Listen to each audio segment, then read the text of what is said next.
Suddenly it happens and the dream comes true. Wonderfully, beautifully it happens and your world is new. Hey everyone, it's Jonathan, and welcome to what I guess is the start of a new semi-recurring series here on the podcast, talking about all different versions of Cinderella. This will eventually be an episode of every version ever, but I realized I have so many versions of Cinderella that I want to do, it just kind of makes more sense to just do one here and there every once in a while, rather than a ton all at once. Kind of like what I do for Wonderland Wednesday, but this probably won't be as frequent as Wonderland Wednesday. This episode is kind of long overdue. Mark and I recorded this episode on the film The Slipper and the Rose around the same time as I did the miniseries on Rodgers and Hammerstein's Cinderella, so it's been a while. At that point I was thinking I was just going to go full steam ahead with Cinderella for the rest of the year and not do any Christmas stuff at all, but my plans changed not long after we recorded this one. Actually, I think it kind of changed because of this one. We talked about a version of A Christmas Carol with one of the stars from this film, Michael Hordern, and I decided maybe I didn't want to skip doing versions of A Christmas Carol after all. So my Cinderella series screeched to a halt and I quickly lined up a bunch of guests for December. But we're back in business now, and I'll be picking up right where I left off talking with Mark Brown about the 1976 Sherman Brothers musical, The Slipper and the Rose. So I think you were the one who suggested this, because I don't think I had heard of this before. I think you said that this would be a good one to do. Correct. I think when I brought it up to you, you said that you'd never heard of it. I feel the title sounds familiar, but I think I might have been confusing it with, I think it's called The Sword and the Rose. Yeah, there's a Disney film with Glynis Johns and James Robertson Justice. And which I also haven't seen, so. Yeah. they are very similar names. You just got to swap a sword for a slipper. Where did the rose come in? Because I only had a chance to watch this once. I actually watched it last night I ended up staying up until 3 a.m. because I thought this was a short movie, and it was like 11 o'clock, and I was like, oh, I've got time. It's only like hour and a half. And then I was watching it, and then I realized that the one that I had downloaded cut off in the middle. So I saw an hour and 14 minutes, and that was only half the movie. Oh, wow. Okay, yeah, this is a classic musical film, like a full 2 hours and a half. I watched this on YouTube. Like, this is actually one of the free ones that are available under YouTube Movies. I found it there, but like if I decide to put in footage. Oh, okay, of course, yeah. So I downloaded it, and I apparently downloaded a bad copy that only had half the movie. And so I ended up having to stay up until 3 a.m. watching this. So some of the details might be a little... Towards the end, I think I was getting tired. So was there a rose that I missed? Because I don't remember a rose, other than like some roses on a table or something. No, I think that was the only rose. The rose on the table later on in the movie when Cinderella's in the castle, and we'll get to that. But like, yeah, I also was thinking to myself after, because I've seen this movie before, but this is my second time watching it, and I was like, wait a minute, what is the rose? What does the rose play in this? I think it was just a cool title. Like, I guess the rose represents the prince, but it is kind of weird. Okay. So don't worry, you didn't miss out on any detail with that. Well, I went and I tried to read through the Wikipedia page, and I could not find anything about a significant rose that I might have missed. Oh yeah, there definitely was no significant rose in this at all. So where did you first see this? I think it was also YouTube. Okay. I had I can't remember how I heard about it. I'm just, I'm a big Disney guy. We're big fans of the Sherman Brothers. So I had heard that the Sherman Brothers had done a Cinderella movie where not only did they, do the songs as they usually do, but they were actually involved in the writing. I think it's the only film that they actually have a screenplay credit for that they've ever worked on. So I was like, I wondered about that. Yeah. So I was like, I got to check that out. And I guess I found it on YouTube. I can't remember when I saw this. It was, I don't know, maybe probably over 5-6 years ago. And I liked it from what I remember, because especially most of the songs got stuck in my head, and they're songs that I sing to myself up to this day. I actually own the Sherman Brothers wrote like a memory book / autobiography called Walt's Time. I think it was like back in the 90s, but I own it, and they talk about like their history and the movies they worked on. And there's actually a chapter on The Slipper and the Rose. And I told myself I was going to reread that chapter for our podcast, but I forgot. So just in case there was like any cool tidbits in there. But yeah, sorry, I forgot. No, it's fine. So overall, what is your opinion of this movie? Overall, I like it a lot. I really again, if you give me good Sherman Brothers songs, that's like a automatic like it boosts itself up to at least a B for me. So overall, I do like it. I like the story of Cinderella, and as we'll talk about what they do in this film, they kind of make the prince more the main character than Cinderella is, which I think is interesting because I don't think I've seen that in any other version that I've seen, but I haven't seen that many anyway. But I do like it a lot. Yeah, I don't think I've seen, well, so far I haven't watched too many yet. Mm-hmm. And most of the ones I'm watching are Disney related. So I don't have any on the top of my head that it's more about the prince than Cinderella. Correct. And I think that's probably one of the reasons they called it The Slipper and the Rose instead of Cinderella, because it would be very people would be disappointed with the title. It's like, hey, she got like what, maybe an hour total in this movie. It's like 2.5 hours. But yeah, I do like it a lot. I love songs, I love the acting, I love the direction overall, and the costumes and the cinematography. Like a lot of classic musicals can get a little long, and just effortlessly scenes that I feel could have been cut. Like when we get to it, like the whole ending, the whole ending is just questionable, confusing to me. Yeah, overall I did like this. The music, I was like 50-50 on. Some songs I liked, some songs I didn't. Mm-hmm. At first the first few songs I was like, okay, this is not the Sherman Brothers' best work. But then we got to I think it's called What a Comforting Thing to Know, and I was like, okay, I love this. Yeah, that is the funniest. We like to talk about funny death songs on this podcast. We had Thank You Very Much in Scrooge. Now we got Comforting Thing to Know.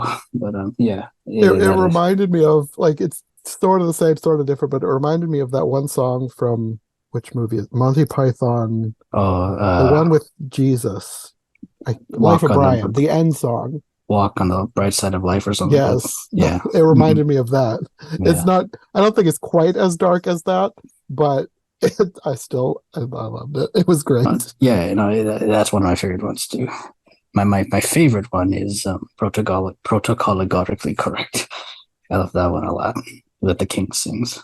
Yeah, I liked the wordplay in that. I don't think I felt like it went on too long, but I did like the wordplay. I was like, this is very Sherman Brothers. Yeah, because once you hear the word protocologically, you're like, oh yeah, that's a Sherman Brothers made up word. Pretty much. I think when I was looking at the song on YouTube, and one of the comments I was reading, someone said, oh, the reason I came back to this song was because I used the word protocologically in like my everyday life, and I had to figure out how to spell it. And I'm trying to think, well, what sense did you use the word protocologically? I don't think it's even a real word. I think no, it's not. They just made it up. So like, I don't know what you meant by it, unless I don't know, but I guess it's good enough that they used it. Was there anybody in this movie that you recognized? Because I didn't think there was until I looked up the cast, and then I started noticing a few things that I recognized, but for the most part, I wasn't familiar with pretty much anybody in the movie. Well, the first, well, I'll say this according to the first time when I saw the film. So the first time I recognized two people in particular. Richard Chamberlain, who plays the prince, because I knew he was in like Dr. Kildare. That was his big American sitcom back in the day. And I don't know if it was a sitcom or a drama show, but it was his TV show. I never saw it, but like I knew him from that. And like he's also in a disaster film in the 70s that I like a lot, but it's considered like one of the worst films ever made. But he's in it. It's called The Swarm. Have you ever seen it? Mm-mm. It's like it's like killer bees attacking like an area, but it's so star-studded. It has Richard Chamberlain, it has Michael Caine, it has Henry Fonda, it has Slim Pickens, it has Olivia de Havilland, Fred McMurray, everyone who's you wouldn't think would be in this movie is in it, and I enjoyed it. Anyway, I knew him from that. And Michael Hordern, who plays the king, I knew him because I like him a lot. He also appeared in 2 Christmas Carol adaptations. He was Jacob well, technically three, I guess, because he was Jacob Marley's ghost in Scrooge with Alastair Sim, Mhm. and he voiced Jacob Marley in The other Alastair Sim one, the animated yeah, one. the animated one. Yeah, I forgot that Alastair Sim wasn't that too. And there was also another version. I think it might have been a TV version, but I watched it on YouTube. I remember where he actually played Scrooge. I don't know what it was called. Well, I mean, I guess it's just called A Christmas Carol, but I mean, I don't know anything else about that production. But Look it up yeah, because because I know it was definitely when I was watching when I went through that year when I watched like a bunch. I know I that was one I definitely watched, but I think it was more like a TV slash stage production kind of thing. But I I should don't look remember him up anything on else about it. IMDb because Mhm. I probably just looked at Wikipedia and they probably had just a selected filmography. So Mhm. I saw the two Alastair Sim Christmas carols, Mhm. but I don't remember another one. I would be interested to see if I recognized him from that one because he looked familiar to me. And Mhm. it's been so long since I've seen the 51 version that Yeah. that can't have been it. And he's of course not a face in the animated one. Right. And then he also played the Mock Turtle in 1972 Alice in Wonderland, which again it's been quite a while since I watched that one. So I'm just wondering what the other one is because I feel like I know his face. I found it on YouTube. It looks like it's a version from 1977. It's like only 58 minutes long. So it's probably a TV thing. I don't think I've seen this, but now I want to watch this one. And I'm not planning on doing Christmas carols this year. I'm doing Cinderella through the end of the year. There you go. I messed up your whole thing. But now I really want to watch this one. Partly because Zoe Wanamaker is Mhm. Belle, and I know her from Doctor Who. She played Cassandra. If you've ever watched Doctor Who, Cassandra Mhm. was the last human who basically reduced herself down to a flap of skin through through plastic surgery, trying to get thinner and thinner and thinner. And Interesting. she's such a great character actress. Yeah, I haven't seen Doctor Who, but I've seen her in I've like Agatha Christie's Poirot. She plays Mrs. Oliver, so like I know her from that. I don't think I've seen this one, but he when I saw him, I thought he would make a great Scrooge. So I'm glad to see that Yeah, he actually has been Scrooge. and there's a character actor named John the Measurer who I like a lot, and it looks like he is Jacob Marley's ghost in this version. And he might have played in another version of Christmas Carol as well. I'm not sure, but yeah, I think I like this version. I can't remember; it's been a while, but I definitely remember Michael Horton standing out here. So was that the only ones that you recognize Oh from yeah, this sorry. cast? Going back to your question, yeah, those were the only two I really recognized during my first viewing. Um, yeah, upon the second view, and I didn't recognize like there are faces I knew, like Edith Evans as the Dowager Queen. I know her face. I don't really know what I know her from, but I figured out why I know her face, oh and okay, you do too. what is it? She was the ghost of Christmas Past in Scrooge. Oh great, there we go. Another Scrooge reference here. And technically, there's another one because Kenneth Oh okay. Moore, who played the Chamberlain, Uh-huh. was the ghost of Christmas Present in Scrooge from 1970. All three of these people were Scrooge. Wow. So many connections to A Christmas Carol. Wow. Wow. I don't know what to say. I guess they were just the British actors that were working at the time.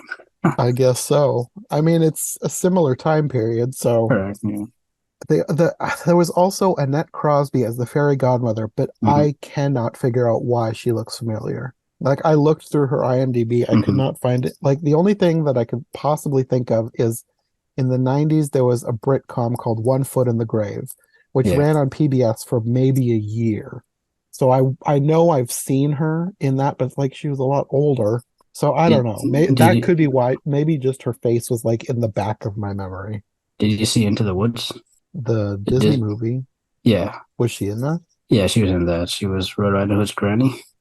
Oh, okay. I missed that one, but So, I only saw that one once. I haven't watched it again since I saw it in the oh, theater. So maybe I don't maybe feel it's like not that that. one would be it either. Yeah, I didn't recognize her either. Besides, I mean, only until after I looked up her filmography. And she was the voice of Lady Galadriel in the animated Lord of the Rings movie. I saw that. I haven't watched that yet. I'm planning eventually, hopefully, maybe to do Lord of the Rings for every version ever, but that's going to be an undertaking because I will want to do the extended versions. And yeah, I don't feel like tackling that right now. Oh yeah, you need like what a whole couple days just for that to watch the movies.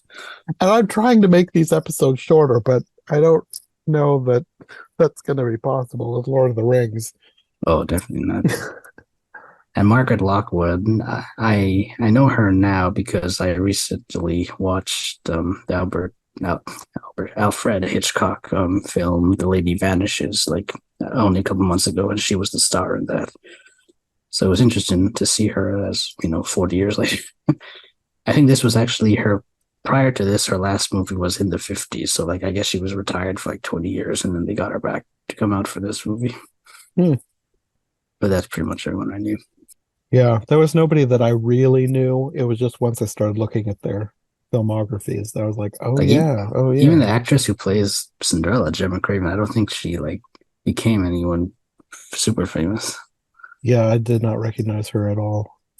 I think she was mostly on stage. Oh, Like she okay. was a theater actress. Okay. Anyway, I guess we can actually get into the movie. Yeah, might as well get in. Since it is so long, I don't think we need to talk about like literally every plot point, but I do want to talk about like the main things about it that make it different from other Cinderella stories. And like you said, the main difference is the fact that it's more about the prince than it is about Cinderella. Correct. I think I even read somewhere where like that was the intention. Like they wanted to make a Cinderella film that was told more from the princess point of view. Mm-hmm. And like the Cinderella's been told so many times, it's Mhm. nice that somebody was trying to think of a new way to tell the same story. Mhm. So this came out in 1976. I'm trying to think. Do you know what the last like big Cinderella film prior to this would have been? Would it have been the Disney animated version, or did they have any other big ones in between? The the biggest one that I can think of is I don't remember the exact year, but it would have been Rodgers and Hammerstein's television one Oh yeah. because there was Mhm. both the Julie Andrews one in the 50s and then there was a remake in the 60s. Yeah, with Or maybe Leslie Ann that's Warren. maybe it Yeah, was in the 50s too. I don't remember the year exactly. It'll those episodes will come before this, so just look back at the podcast list. I'll have put there, the years on at that point. there we go. Look But back at the podcast. those probably would have been the big ones after Disney's version. Okay, that one was in 1965. Okay, yeah, that's kind of what I was thinking. But that one was apparently a huge deal. Like it had great ratings. Like Mhm. everybody loved that one. So I'm gonna guess that was probably the biggest Cinderella before this one. That one also was a musical. That was a Rodgers and Hammerstein musical. Yeah. Now we got a Sherman Brothers. And I've kind of been, I don't know what the right word is, like not engrossed, but like those movies have been like at the forefront of my mind for the past I don't know how long because I just did episodes on those, so I've been watching and doing notes on those. Oh, So I okay. couldn't help but compare this to that one, Mhm. and I kept it's funny. I kept expecting, like, because I've seen three different versions of Yeah, Rodgers and yeah. Hammerstein Cinderella now. I kept expecting those songs to come up in this. Instead, you get what comforting thing to know, where they sing about their place in the family grave. Yeah, Well, not even a grave. I guess it's a entombment or whatever. and I think I was because those movies were also at the forefront of my mind. I think I was kind of shocked at how awful her stepfamily was. Like, I mean, her stepfamily's always bad, but like Yeah. in Rodgers and Hammerstein's versions, they're like funny. They're like funny mean. And like obviously they're bad people, but like even in the Julie Andrews one, especially, like they're not horrid people. Yeah, yeah. Like I think they even come to the wedding or they're talking about how great it will be that she's going to be royal or whatever. Like they're not nice people, but they're not evil. Yeah. But the stepmother, she's like straight up awful. She like she's the kind of evil that like I can't wait for something bad to happen to this person. Yeah, so she was pretty wicked. I don't know if I'd say she's more wicked than like Disney's animated version, Lady I Tremaine. was trying to think of like which Mhm. one would be more evil, and I suppose they're kind of maybe they're about on par with each other, just more evil in maybe different ways. I think it's because the lady in the Disney animated version, they make Lady Tremaine more of an antagonist. So, like, even at the end of the movie, like, she's locking Cinderella up in the room so that she can't Hmm. try on the slipper. And in this movie, they kind of give up on the step family plot point, and Yeah, like it just ends, and they don't learn anything or anything. It's just like, oh, that's kind it. of yes. Yeah, The first half, they're straight up awful. They're like rubbing it in her face that her parents are dead, making her basically their slave. But then once she gets out, they're not really in the movie that much anymore. correct. Yeah, they just And then kind it of goes on for we'll get there, but the movie goes on a lot longer than I expected it to go on. Like we got to a point where it was like, okay, we're finally about done. Because I was like, at this point, it's like 2 a.m. and I'm ready to go to bed. I'm like, okay, we're about done. And I looked at how much time is left. I was like, what? another hour and a half. What?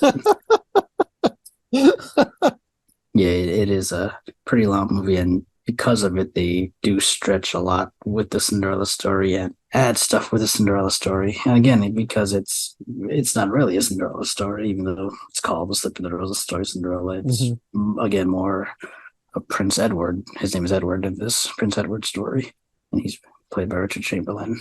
But even though it felt long, Yeah. part of it only was because I was tired. Like I was never bored through this movie. I No, actually no, really enjoyed it. yeah, I had a feeling you like this. I think that's one reason I also suggested to you because I feel you would appreciate this. I also think it's also long because of all the songs, but I mean Yeah. that's the point of it being a musical. Hmm. But yeah, the main thrust of the plot is the prince is supposed to get married, which is in most Cinderella versions, Mm. and his parents are insisting. But in this one, they have a more like even though it's ridiculous, like they've got all these made up country names, it's more in the interest of preventing war. Mhm. Part of which I don't exactly understand because they make it sound like well, there's this neighboring, I don't, maybe it's neighboring, I don't know, Caroldveld, a country where they've sent him off to, they want him to marry the princess from there to make an alliance between their countries or Yeah, whatever. And he comes back and there was a great line about his father placing too much trust in the portrait painters of yeah. Carolsville Like because she didn't have any teeth there.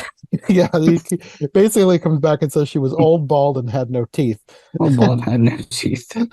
He was catfished before it was a I was thing, I even wrote down this is like old timey catfishing. pretty much. And his father, Michael Horner, King. Well, did he have a name or just King? He was my I don't favorite remember. character in this film. I found him incredibly hilarious. But the thing that I didn't really understand was because of this slight, they make it sound like Carolsveld might attack them. So Mhm. this him getting married will prevent this. I didn't really understand why marrying just any random princess would prevent Carolsveld from attacking them. I can't remember if did they specifically say it was Carolsville that they felt threat from, or I I think felt so. I thought they just said it was just they felt threat from like outside forces, but they didn't really specify which country. I thought it was because word got back from Carolsveld what he thought about their princess, so then they were thinking Oh, about okay, okay. attacking. I'm not 100% sure. Like I said, I was kind of confused by that. I guess the alliance would be because even if he marries another princess from another country, so now they're allies. So even if Carolsville attacks, they're attacking two countries instead of one. So Yeah, that would that's kind of probably, yeah. yeah, that would like deter them. Yeah. But that's the political science of the slip in the rose. And I know you weren't too fond of it, but I love the first two songs. I love "Why Can't I Be Two People," where the prince sings about how hard it is being a prince, and why can't he just be have a royal hymn and like a common hymn. I think there's some really good lyrics and rhyming schemes in that. And I also love "What Has Love Got to Do with Being Married," that the king and queen sing to the prince. I feel like with what has love got to do with being married? I feel like I've heard that somewhere else, not in those specific lyrics, and I don't remember where I would have heard it. But I'm wondering if what's in the back of my mind was based, like somebody saw this and got inspired, or if this was based on something earlier. because I don't remember what I'm thinking of. But that sentiment about royal people marrying and not actually liking their partner. Yeah. Or maybe I was just singing it on a random podcast one day and it got stuck in your head. No, It I could be feel like it that. was a plot in something, like Mhm. the a king and queen talking about getting married, and the way they were talking about each other made it pretty clear that they didn't actually like each other, but they did it because they had to. Which, I mean, that could be something that's in a lot of things. So I don't know. Yeah. I think I've heard tell that there's a similar plot point in like Mulan 2. I haven't seen it, but I think that's what the plot's about. Something like that. Like the Mulan, there's three girls and like three princesses, and they have to get married to prevent a war or something. That's So, probably not what I'm thinking of because mm, I saw that once years and years ago and I never watched it again. And okay, I don't remember hardly anything about that movie. that's pretty much what I hear about the movie. So, one day I'll watch all the Disney Toon Studios films, but we're not there yet. I'm waiting to either watch or rewatch them until I get to them in the podcast, and then I'll Mhm. probably never watch them again after that. There you go. Some of them are good. I like Lion King 2 a lot, and Aladdin the King of Thieves. I could watch those any day. Those ones I feel like I've seen more than once. Most Mm. of them I've only seen once, like Little Mermaid 2, only seen it once. The other Little Mermaid movie, only seen it once. The Back to Cinderella 2, only seen it once. which is one too many. Yeah. Surprisingly, Cinderella 3, I mean, there'll be a podcast episode before this one about that one. It's not bad. That's what I haven't seen that one yet, but everyone says that. So like, I'm interested to see It's what that's like. shockingly okay. Like I wouldn't Shockingly say this okay. is an amazing movie, but like for a direct-to-video sequel to a beloved classic 1950s animated film, it's shockingly not bad. And the second sequel too, not just the first sequel. Yeah, the third movie in a franchise where the second movie was absolute garbage. Yes. If I see it, I'll let you know. Anyways, I guess we can talk about Cinderella as well. Might as well. I mean, that's kind of the point of the series. I guess. There we go. You're not in a Prince Edward series, sadly. I liked Cinderella, but she was not as memorable as other Cinderellas have been to me. No, like I would actually say she was probably my least. I don't want to say least favorite character, but I agree that like she just. I don't know if it was Gemma Craven's performance or is it just because Cinderella is in this version meant to be, not the main focus, but there's just something about her that doesn't stand out or leaves Mhm. a mark with you. She's just quiet, and Hmm. she doesn't do a whole lot other than just do what she's told. Yeah, I think the main thing I liked about the Cinderella side of the plot was the fairy godmother. I loved her. she was a very good fairy godmother, played by Anna Crosby. She was a lot of fun. Yeah, she was great. And like she comes from a line of fairy godmothers where they're helping like all kind of other characters. She's writing the 1001 Arabian Nights. Mhm. She had like 400 something to go. And she mentions like later on in the movie, she's like, same thing with Snow White. The girls never do what they're told. Guys are so much easier to deal with. And she also has a cute dog, I'm not sure if it's her dog or just a dog because she says it showed up when she came in. So I don't know who owns this dog, but it follows her around and helps her. So Exactly. Yeah, I guess it's hers now. I guess so. She talked about wanting a dog, so she can Hmm. adopt this one. And she just like appears. Sometimes she walks to places, sometimes she disappears. Hmm. So, I thought it was interesting that they don't lean very heavily into special effects, which is fine. mhm. Because with some, like in the previous Rodgers and Hammerstein one from I think 65, the special effects left something to be desired.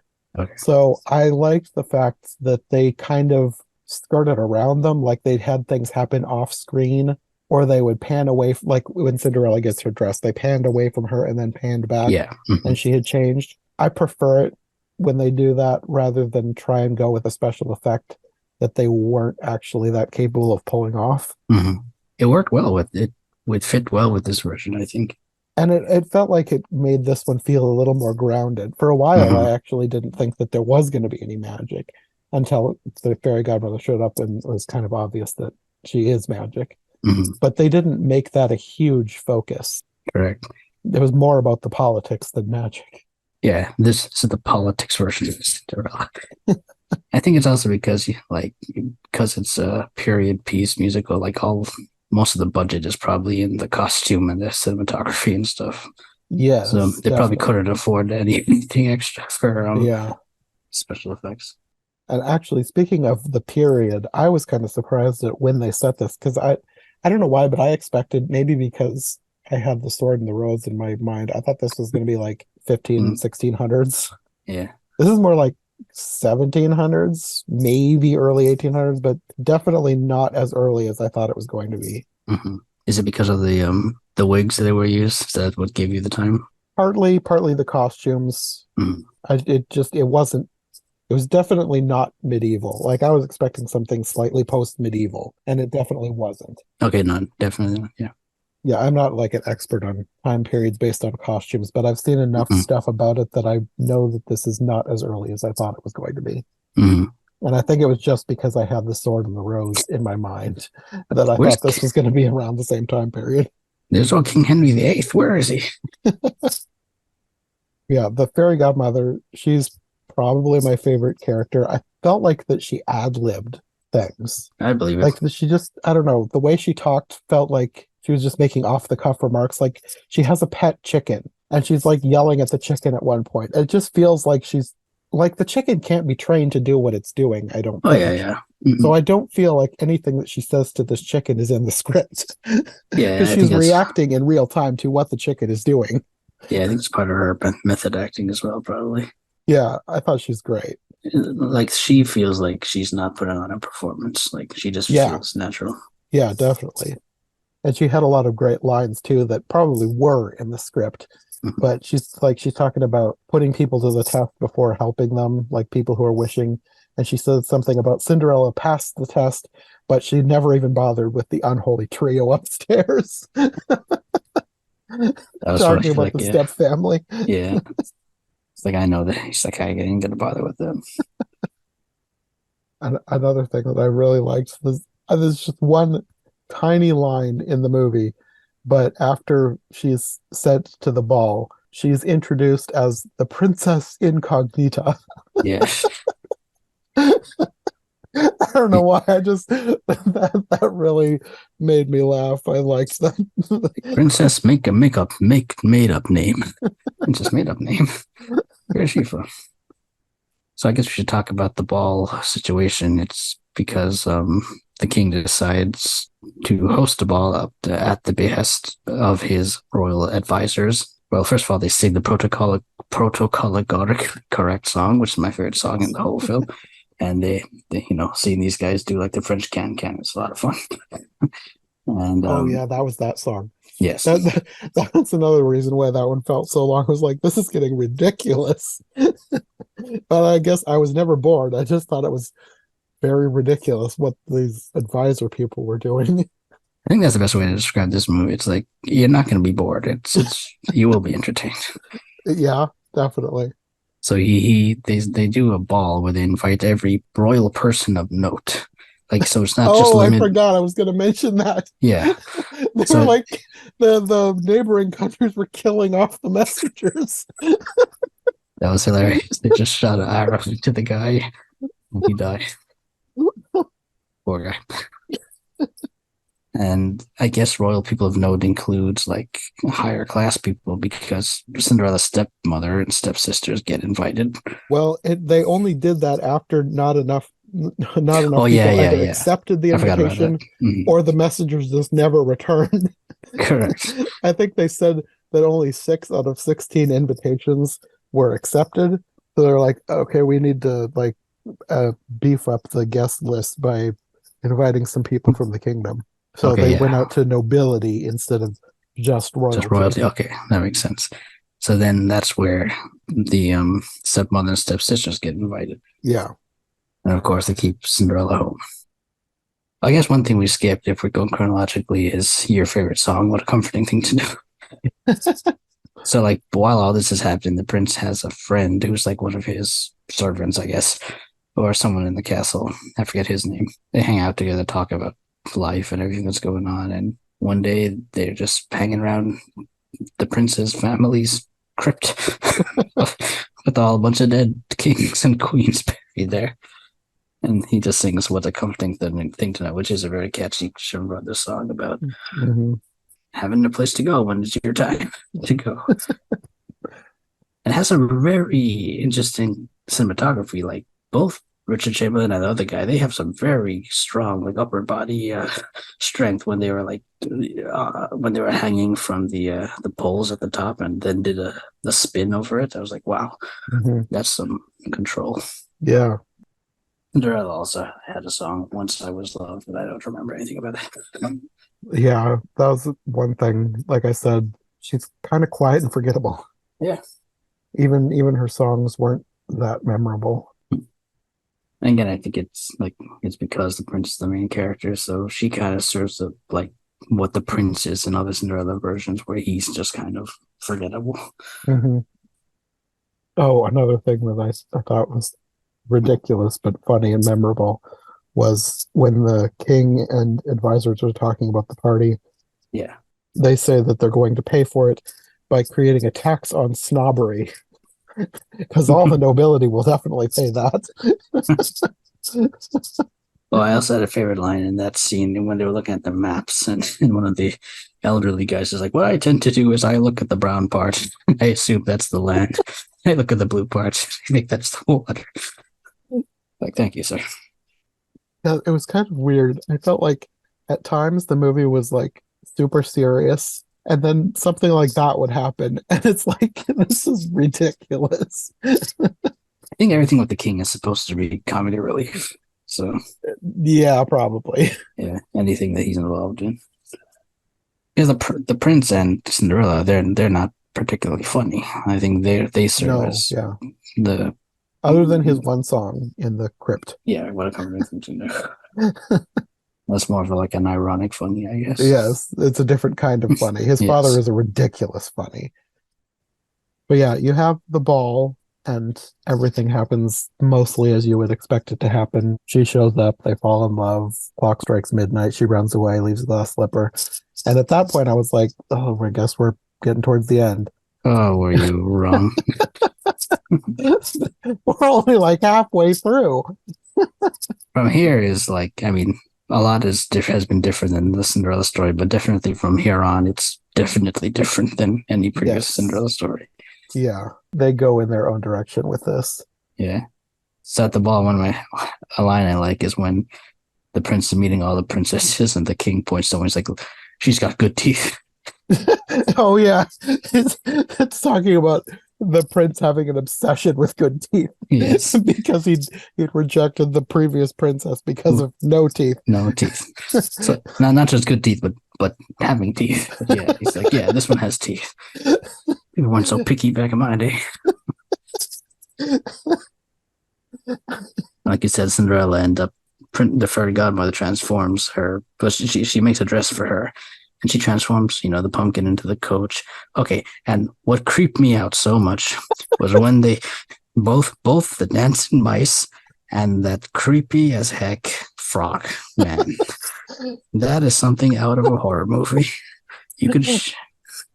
I was waiting for him to come off the screen. Oh my gosh, he was frightening. I thought it was kind of ridiculous because the way they were moving, I was like, is this a ballet now? Yeah, like it. It was like they stopped the movie to show off these ballet dancers wearing mice heads. And I was thinking, okay, so maybe we do have a dance sequence here, but then it's over in 10 seconds. And they just turned into people. Like when they were when they went in this whole long thing with these mice, because we'd already seen like actual mice crawling on the table.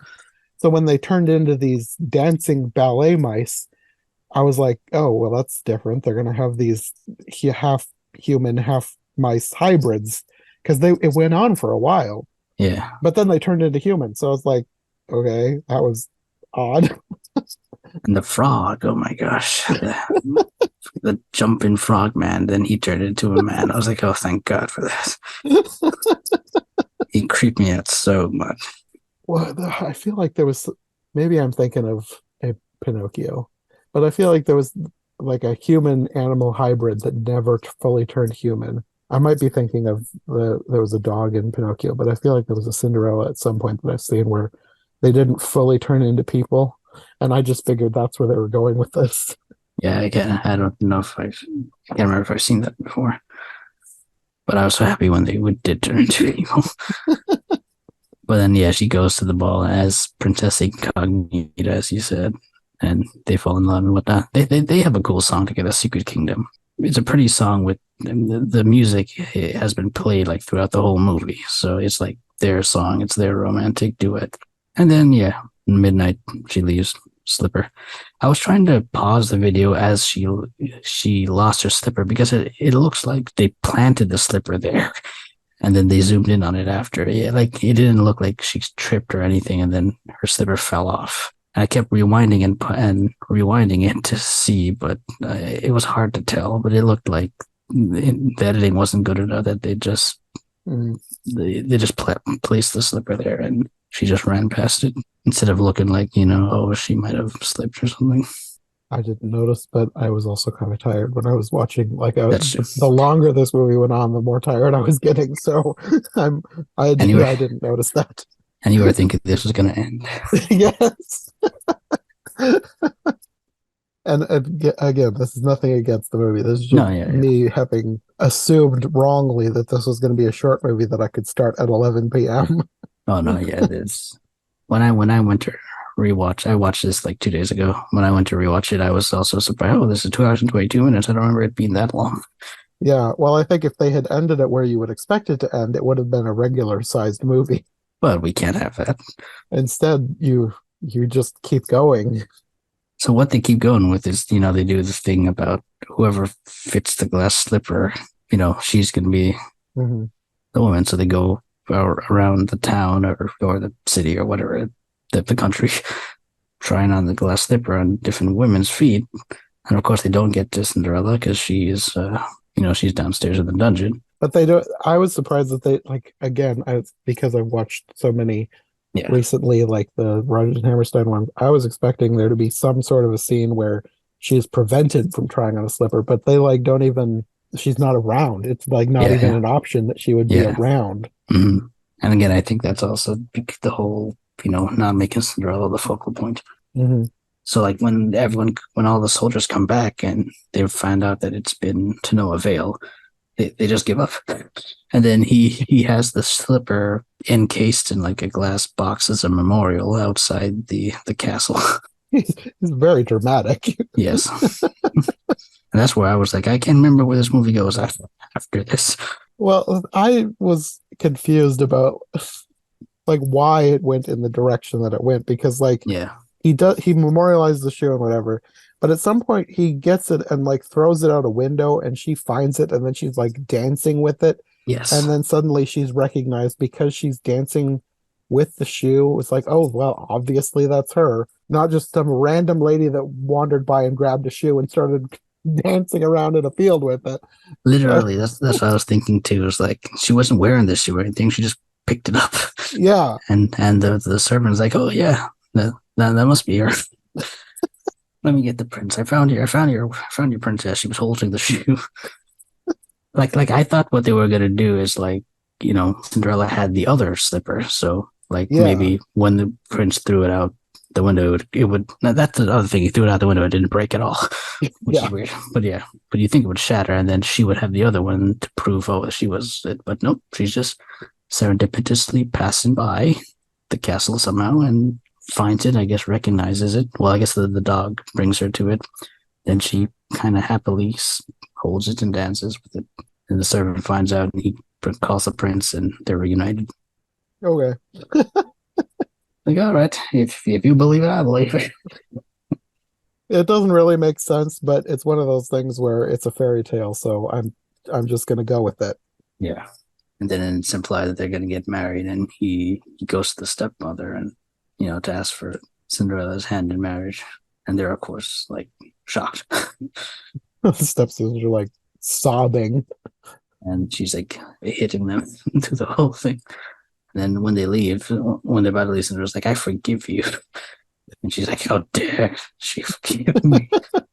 Which is kind of the end of the stepmother. Like we do see them again, but like in terms of their point to the film, that's really where it ends for them.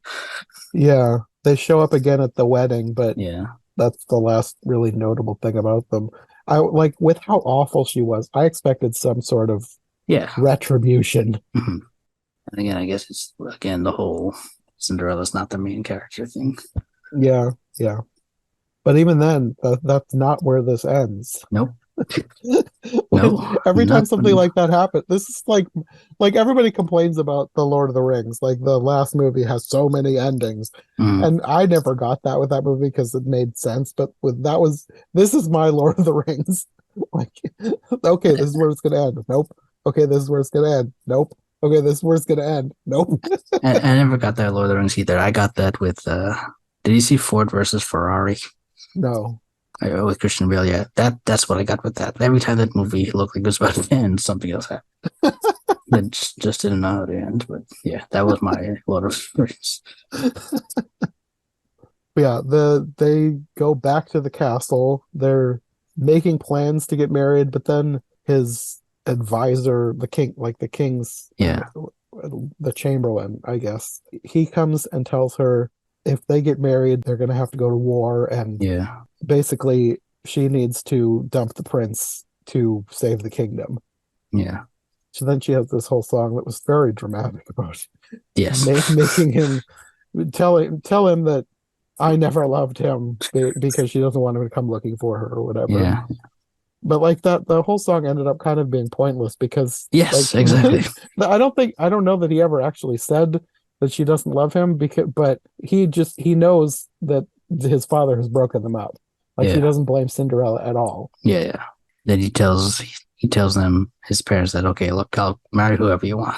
Yeah, he basically says he'll get married for the good of the kingdom, but something about his marital duties will go no further than the altar. He's Yeah. not continuing the family line. There will be no heirs from Mm-hmm. him. So basically, they played themselves by forcing him to do this. Mm-hmm. In the meanwhile, Cinderella, I don't know where she's escaped to, but she escaped to She some kind of got like pleasantly exiled. pleasantly exiled. Like they Yes, sent her to a nice place. which is I mean nice of them. I Yeah, guess she's singing on a swing that yeah. like it's supposed to be a representation of the painting, the swing. I wondered about that. Like that was Mm-hmm. the first thing I thought. I was like, this is kind of like that painting, the one that people point to Mm-hmm. as like the inspiration for Rapunzel. Oh, okay, yeah, I didn't know that was. I didn't The know about that. yeah, the something about like the way the painting was lit or something. They was inspired Glenn Keane when he was making Tangled. Oh, okay, nice. Yeah. Anyways, that I thought that, and I didn't know that that's actually what they were going for with Yeah, that. It just literally. reminded me of that. Yeah, it went literally with even like the dress she was wearing. Okay. Well, I'm glad I caught something that was intended then. I just There thought you I go. was making connections that I was making, There not you that were go. actually intended. You have culture. I didn't. I didn't know this until afterwards. So I read it off. So, No, I so had no idea. I just it reminded me of that painting, but I didn't yeah, think that it could have been intentional. I just thought it seemed similar. yeah. So that it was that, and then the fairy godmother comes up to her and it's just like, "Look, I didn't put all this work in for nothing. You go back and go marry the prince." And she's like, "Okay," I love her. She's so great. which is well, that's where she makes the line about Snow White, like, "Oh, Snow White, but it was just like this. Men are so much easier to do as they're told, or something like that." But then, like you said, this makes the whole dramatic thing about, oh, tell him I don't love him and I'm going to be exiled. Like it was just pointless when like 5 minutes later, she's coming Uh-huh. back to marry the prince. Yeah. It seemed to extend the movie unnecessarily. Mm-hmm. Yeah, then I she ends up basically interrupting the wedding Yeah. because he's going through with getting married for political reasons. Yeah. And I don't know, it just felt weird that she came back in the middle of the wedding. I felt like they Yeah. should have done it a bit differently. Yeah. But I think they wanted to pay off this other thing that I guess we didn't really talk about, his weird cousin, who like he has some line about wanting the second pick of the party or whatever. He wants a I girl. I didn't know what was up with him because I wondered if the fairy godmother like did some magic on him to make him fall in love with this girl. Oh, that's what I thought. I thought she used magic to make the girl fall in love with him. Oh, maybe. I feel that makes more sense because when the princess is looking with like those eyes at him, like yeah, that must be magic. Okay. Yeah, I don't know. The because they had the whole thing about this is gonna cause war if he leaves this girl at the altar, but then we gotta I don't know if this is quite dramatic enough to be called a Deus Ex Machina, but the prince's cousin, he wants to marry her now, so now there's not gonna be a war. There we go. Solve that. The screenwriters came to the rescue there. But I guess it makes sense because they did seed that at the beginning or Yeah, that he middle. did. He did want somebody. So And he literally got the second choice. Like they had the whole thing yeah, about him wanting the second choice second at the choice. Yeah, ball, but now it's literally the second choice of a wife. of a wife. So he's like, hey, I'll take what I get. And she seems happy about it. Again, I don't know. I feel she's been magicked into it, but let's just say she's happy. Sure. So then all is right, and the prince and Cinderella get married, and the Yep. cousin and what's her name get married. Was she the one who, in the montage of all the people like getting killed, was she the one who just fainted? I can't remember. Because there was one of the princesses that they sent an invitation to fainted, and I was wondering if it was her because I think she fainted at a different point during the ceremony. Oh, Like, okay. is this supposed to be the same person? I thought it was someone completely new that we haven't seen before, but I could be wrong. I don't know.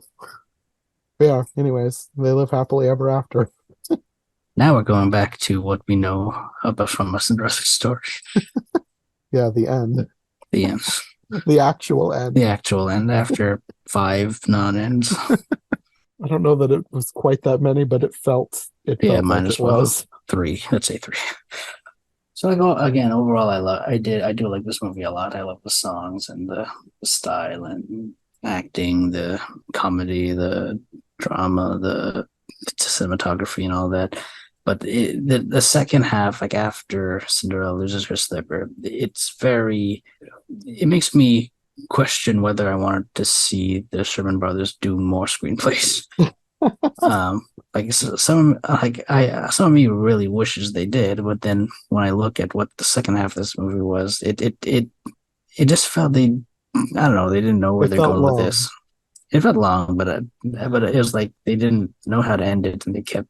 Yeah, kinda. Yeah. I don't know. It didn't feel direct and focused. But again, it's not just them because Brian Forbes, the director, he was also got the screenplay credit. So I don't know whose idea it was exactly, but that was definitely the weak part of the movie, I would say. Yeah, it could have benefited from a bit of trimming. Yeah, I or mean, editing, or at least yeah, revising. that's what I mean. It was fine, but there were scenes that could have gone and nothing would have changed, Yeah, I feel that's just true about like all musical films. probably. Well, especially when one that has this many songs, because there were quite a lot of songs. Yeah, even for a musical, there were a lot of songs. Oh, another song I liked a lot, but we didn't talk about because I guess not really super important, was Position and Positioning, where the prince's servant is like he's in love with like this other, I don't know what I think her, she's some type of nobility, but I don't remember how exactly. she's like a nobility to the queen and the queen mother, but Yeah, anyway, she's not like she doesn't have much power, but she's correct. high enough above his station that there's no Yeah, chance. there's no chance. So that the whole song's about everyone seeks out, marriage with, their status quo, and you can't go above that or anything. And that's how it is. That's how it was, and that's how it always shall be, as they sing. And then afterwards, the prince makes him, he knights him. But I like that song though. Yeah, none of the songs were bad. Some I felt went on a little bit too long, but it was mostly good songwriting. I mean, it's Sherman Brothers, so obviously. I was reading one of the critics who reviewed this, and they said like there's a bunch of forgettable songs for the Shermans who did well with Mary Poppins and Tom Sawyer. I'm like, well, no. Tom Sawyer had a lot more forgettable songs than this movie did. I don't think I even knew they did a Tom Sawyer film. Okay, yeah, they did one in the 70s with Johnny Whitaker and Jodie Foster. And Really? yes, that's probably something you could check out on YouTube, Tom Sawyer, if you ever do that. It is on my list of ones that I would like to do. There There you are go. a lot of Tom Sawyers that I would like to see. I guess I'll have to put that on there. I didn't realize there was one that they did. Yeah, they did And the Jodie songs for that. Foster, too. Correct. Yeah, the songs on that were not all that great from what I remember. So I was taken aback. It's like, no, the songs of this are much better than the Tom Sawyer. And then afterwards, they did the Huckleberry Finn. So they also did the songs for that. I haven't seen that one. No, I had no idea. There you go. Two more for your list. Eventually, it'll probably be a few So, years down the line if I keep doing this. Because 2027. I feel like I already know the ones I want to do next year, and if I don't want to change it, because some it's ones I've been trying to get to for years. I mean, this is not any different. I've been Mm-mm. trying to do Cinderella for at least a year. There's too many. No, there are. Yeah. So how did you feel about this Sherman Brothers doing the screenplay? I didn't realize it at first Mm-hmm. until I started reading. I think I was probably reading in the middle of it because I kept stopping to take notes and then I'd read some on. That's why it took me until 3 a.m. to finish Oh the yeah, movie that was. because of how I do notes. And so I didn't realize until probably like halfway through the movie that they had any hand in the writing. Mm-hmm. And I thought they did fine, but like you said, they probably could have been reined in a little bit or maybe edited down Yeah, because it did go on with a lot of things that were probably unnecessary. yeah. Like again, I'm not upset with the length of the film. It's just the clarity of it. I Yeah, think that's more what I needed trimmed. But it does make me curious. I always want to know what the Sherman Brothers as directors would have been like. I think this is the closest thing we'll get to seeing that. probably. Well, I mean, well, of course, because Robert Sherman's dead. But I was gonna say there's only yeah, one left at this only one point. left at this point. Yeah, overall I enjoyed this one. I don't think it's among my top favorite Cinderellas, but it's definitely worth watching. I did like it a lot. I know a lot of people do like this. Like I was reading like YouTube comments, and people are. I heard a lot of people saying, this is their favorite version. Or like Ever After used to be their favorite version, but they realized they like this a lot better. I'm gonna do Ever After next, so I need to watch it again. But I feel Mm-hmm. like I don't think this is gonna pass Ever After. Like I really liked Ever After back in the day, so I never seen it, so I don't know what to think of it. it is the reason that I expected that this one was not going to be magical because of Mm-hmm. there is no magic in Ever After. It's the Cinderella story without a fairy godmother. I think Leonardo da Vinci is the fairy godmother role. He Pardon, does in Leonardo da Vinci. he makes inventions that help her get the prince. Interesting. Yeah, but it's a very Okay. dramatic film. Okay. It's not like, even though that sounds kind of ridiculous, it's not played for funny. It's a good movie. I really like it. It was probably the first other version of Cinderella that I saw besides the Disney one, and it's one of my top favorite versions of Cinderella, and at Yeah. least in my memory. I need to watch it again. I haven't seen it in Mm-hmm. years. Yeah. I've only heard good things about it, but yeah, I haven't seen it. Yeah, it's good. Yeah, I think the Disney animated version, that's still my favorite. This one's really high up there too. I don't know if I kind of want to say that the 90s Rodgers Hammerstein with Brandy is my favorite Oh, okay. because I that's didn't grow probably up. the one I watched the most growing up. That was what I was gonna say. I didn't grow up with that, so I don't have nostalgia for it. I think I just saw it once randomly on YouTube, and I was like, I think I laughed a lot. It also has like all my favorite Cinderella songs, so it's Okay. probably my favorite. Mm-hmm. Maybe I need to watch Ever After again to decide for sure, but it'll probably be either Ever After or the Disney one next. Mm-hmm. Like the only real disappointing thing with Slip and Rose, like we said, is I think Cinderella herself. Yeah, but again, like you said, she's Yeah, not the main character; it's the she's not the prince. main character. So there we go. Is Ella Enchanted a Cinderella story? Yes, it is a very different Cinderella story, but Mm-hmm. it is still Cinderella. I know I saw that movie, and I thought it Actually, was that one needs to be in my top few okay. because I love that movie. That's one of those, like, it was one of the first movies that I saw that made me rethink my hardline stance on the book is better than the movie Oh, because okay, it okay. is so different from the book, but I Mm-hmm. love the movie. And the book is really good too, but it's not the same as the movie.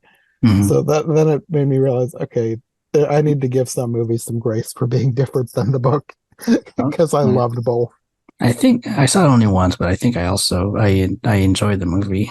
I don't remember much of it, but I remember thinking, oh, this is kind of like Cinderella, but with Anne Yes. Hathaway and different.